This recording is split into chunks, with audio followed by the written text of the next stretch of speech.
Iran के इतिहास के पन्नों को पलटेंगे तो ये खास बात सामने आएगी, वो ये कि ईरान अपने दुश्मनों को कभी नहीं छोड़ता।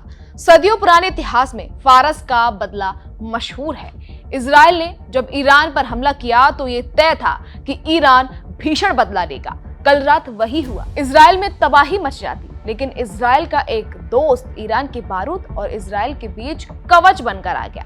नमस्कार, मैं खुशी चौधरी और आप देख रहे हैं एबीपी लाइव। 13 जून कल आधी रात से कुछ देर पहले इजराइल के तेल अवीव में खतरे वाले सायरन बजने शुरू हुए तो रुकने का नाम ही नहीं ले रहे थे। करीब 2 घंटे तक इजराइल के कई शहरों में सायरन बजता रहा। इजराइल का एयर डिफेंस सिस्टम ईरान के मिसाइलों को हवा में ध्वस्त करने की कोशिश करता रहा, लेकिन ईरान ने 200 से ज्यादा बैलिस्टिक मिसाइलें दागकर तेल अवीव को धुआं कर दिया। तेल अवीव का आसमान ईरानी मिसाइलों की आतिशबाजी से फट गया। हर मिसाइल को रोक पाना असंभव था।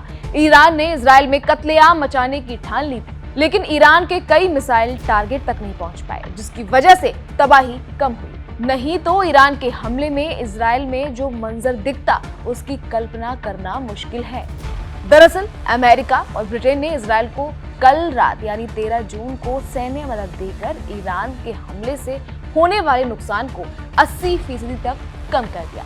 हुआ ये कि जॉर्डन और आसमान में अमेरिका और ब्रिटेन के लड़ाकू विमान निगरानी में थे। जैसे ही ईरान ने अपनी मिसाइलों को लॉन्च किया, वो फाइटर प्लेन के राडार में दिखने लगे।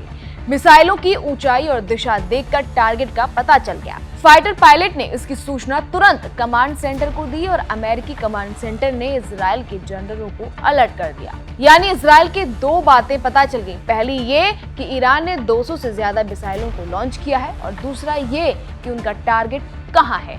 इसके बाद इजरायली एयर डिफेंस सिस्टम तैयार हो गया। मिसाइलों को हवा में ही लॉक करने की कोशिश में तेज हो गई। वहीं ग्राउंड में लोगों को निकाला जाने लगा।